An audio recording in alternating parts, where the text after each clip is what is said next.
own personal history, I think it's fair to say that since the end of World War II, and increasingly in the most recent decades, we have managed to create the world's first truly global empire. And it's the first empire that's been created primarily without the military. It's been created by economic hitmen, by people like what I once was.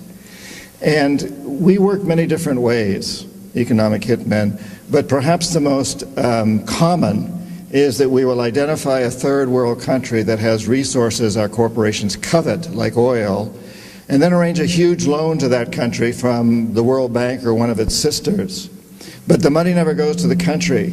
Instead, it goes to our big corporations to build infrastructure projects, power plants, highways, industrial parks, things that benefit a few very rich people in that country, as well as our own corporations, but don't help the majority of the people who are too poor to buy electricity, don't have the skills to get jobs in industrial parks, don't own cars to drive on the highways. And yet those very people, the whole country is left holding a huge debt so that it can't pay for education and social services and health care for its people. In fact, the debt is so huge by intent that at some point we economic hitmen go back and we say, listen, you owe us a lot of money. You can't repay your debts, so sell your oil real cheap to our oil companies without regard to the environment. Vote with us on the next critical United Nations vote. Send troops in support of ours to some place in the world like Iraq. And in that way, we've created this empire. On the few times when we economic hitmen fail, as I talk about in the books, as I failed in Ecuador with Jaime Roldos and in Panama with Omar Torrijos, then the jackals go in.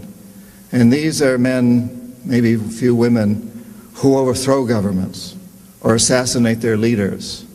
So if I'm unable to bring them around, if the economic hitman is unable to bring them around through legal means, what we do is we use legal means through the World Bank, but it's basically corrupting the leaders of these countries. If we're unable to corrupt them, then the jackals go in and take care of them.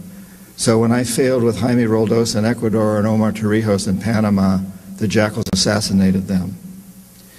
And if the jackals fail, which is what happened in Iraq, both the economic hitmen and the jackals failed with Saddam Hussein, then, and only then, does the military go in. So this is the first empire in the history of the world that's been created primarily without the military. The military only as a last resort. And I think there's something extremely dangerous about this. It's not just that it's pathetic, it's not just that it goes against all of our most sacred documents. It's extremely dangerous because we claim to be a democracy. And a democracy is built on the assumption that the electorate is informed. And if the electorate doesn't realize what we're doing internationally, if the electorate doesn't understand the main basis of our foreign policy, which is what I've just described, then the electorate is not informed and therefore cannot vote intelligently. And therefore you even have to question whether we're truly a democracy. Forget about